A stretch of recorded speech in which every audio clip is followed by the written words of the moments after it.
Dahil pangarap nga mga kakulit ni Kenzo ang makarating nga sa Maynila, kaya naman ngayong araw nga na ito ay tutuparin ko ang isa sa mga pangarap niya. Ang isa sa mga pangarap niya na ang makarating nga sa Maynila. Kaya naman sa video nga na ito ngayon mga kakulit, dahil pangarap nga ng aking anak na si Kenzo ang makarating nga sa Maynila. Kaya naman ngayong araw nga na ito mga kakulit ay kung makikita nyo nga ang oras ay 1:40 ng madaling araw nang siya ay gumising. Halos hindi na nga siya nakatulog dahil sa sobrang excited kasi ngayong araw nga na ito mga kakulit ay matutupad nga ang isa sa mga pangarap niya. O, di ba mga kakulit, at kung makikita nyo nga ay nag-transform lamang siya sa kanyang pagligo. Charot, hindi gayon. At kung makikita nyo nga mga kakulit ay baka sa mukha ni Kenzo ang sobrang saya at ligaya. Sapagkat sa mga pangarap nga ni Kenzo mga kakulit ay isa nga ito sa mga gusto niyang matupad sa buhay niya. Siyempre mga kakulit, dahil napakabait naman ang anak ko na si Kenzo, kaya naman ngayong araw nga na ito ay tutuparin ko ang isa sa mga pangarap niya. Dahil kung hindi nyo nga natatanong mga kakulit, sa kung ilang taon na nga ang edad ngayon ni Kenzo ay simula nung siya ay naging bata ay hindi pa nga siya nakakarating sa Maynila. Kaya naman ang masabi ko nga sa kanya, natutuparin ko nga ang isa sa mga pangarap niya ngayong araw, ay nakita ko mga kakulit kung gaano siya kasaya ngayong araw. Bali ang kasama ko nga pala ngayon mga kakulit papunta nga sa Maynila ay walang iba kundi ang aking kapatid na si mga ka-dreamers. At kung makikita nyo nga mga kakulit ay talaga namang si Kenzo ay walang mapagsidla ng kanyang saya ngayon. At ang iba nga pala namin kasama ngayon mga kakulit ay walang iba kundi ang aking kapatid at si Ben TV na aking kumpare. At bago nga kami umalis dito mga kakulit sa aming lugar ay dumaan nga muna kami sa pagasolinahan dahil nagpagasolina nga kami nitong kotse na aming sasakyan ngayon. At dahil sobrang agap nga ng aming gising ngayon mga kakulit at dahil sobrang layo din ang aming biyahe ngayon, kaya naman nakatulog talaga si Kenzo sa aming biyahe. At nang makarating na nga kami mga kakulit sa bayan ng Candelaria ay tumigil nga muna kami dito para magpahinga sapagkat sobrang alay na nga kami sa biyahe. At nang makapagpahinga na nga kami mga kakulit ng ilang minuto ay bumiyahe na nga rin agad kami. At dahil napakalayo nga mga kakulit ng Maynila dito sa amin, kaya naman sa sobrang haba nga ng biyahe ay hindi ko nga napansin na ako pala ay nakatulog na. Tapos ang aking anak naman na si Kenzo ay gising, kaya naman kung makikita nyo ay talaga namang ako ay nakatulog at nakanganga pa. O diba yung aking kapatid na cameraman ni Ka-Dreamers ay kung makikita nyo ay kahit tulog ay cute pa rin. Charot, hindi gayon. Bali sa mga oras nga pala na ito mga kakulit ay kung makikita nyo sa ilang oras na nga ng aming biyahe ay inumaga na nga kami. Sobrang nga akong natutuwa mga kakulit sapagkat yung aking anak nga na si Kenzo nung makarating na nga kami dito sa papasok nga ng Maynila sa may NLEX, nung makita na nga niya itong mga naglalakihang building ay talaga namang napapawaw at napapasigaw ang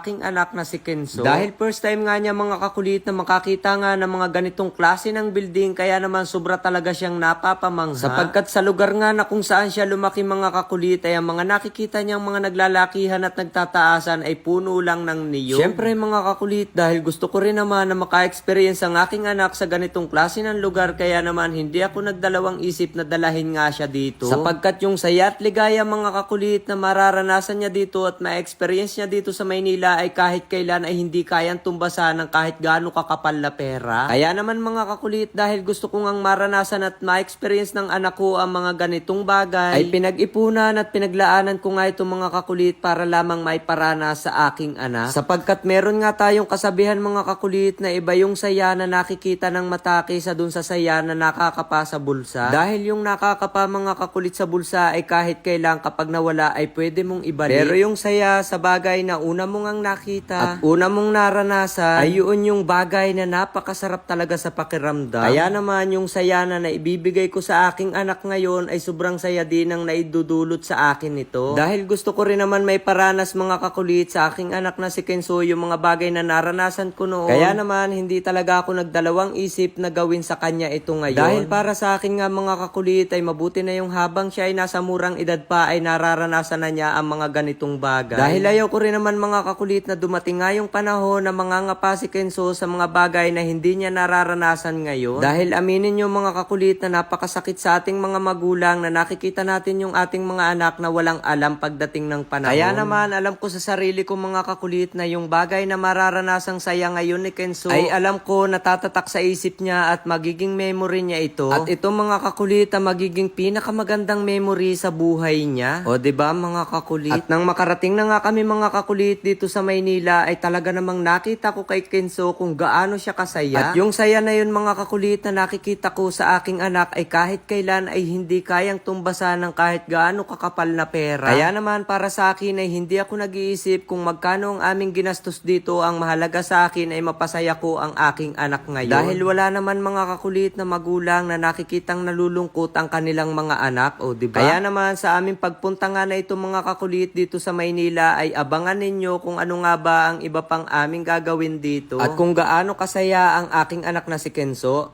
So ngayon meron lang ako ituturo sa inyo na bagong laro ngayon. Ito ang PH Mine. So ngayon ang una mo lang gagawin ay click mo ang link na nasa comment section and then mag-download at mag-register. At sa pag-register naman, ganito ang una mong gagawin. Lagay mo lang ang username, password, and then mag-login. And then kapag nakapag-login ka na, pwede ka na mag-deposit ng iyong ipanlalaro. So ngayon, isang mahalagang paalala na ang larong ito ay bawal sa bata kundi para sa matanda lamang. Be responsibly, ang itataya mo lang dito ay yung kaya mo at yung kaya mo lang mawala. So ngayon, tuturuan ko naman kayo kung paano maglaro dito kay PH Mines na bagong laro ngayon. So ngayon, ipapakita ko sa inyo kung paano maglaro dito sa Super A. So ngayon, susubukan ko mag-bet ng 500. So ayan, bet tayo ng 500 and then click and then spin. Ayan. Uy, scatter, dalawa agad. Uy, tatlo. Scatter tayo. Oh. Pre-game, 10 spin. Okay? Spin. Uy, scatter. Uy. 1. Uy, 1-2. O, diba? Uy, 600. Uy, 2-6. O, diba? Yung bet ko na 500, naging 4,450. O, diba? Ganun lang kadaling maglaro dito sa bagong laro ngayon na PH Mine. Kaya ano pang hinihintay mo? Nasa comment section ng link, mag-download at mag-register ka na. Sa unang 10 tao na magre-register at magde-deposit ay mamimili ako ng bibigyan ko ng pabonus. Screenshot nyo lang at isend nyo sa comment section kasama ang GCash number nyo.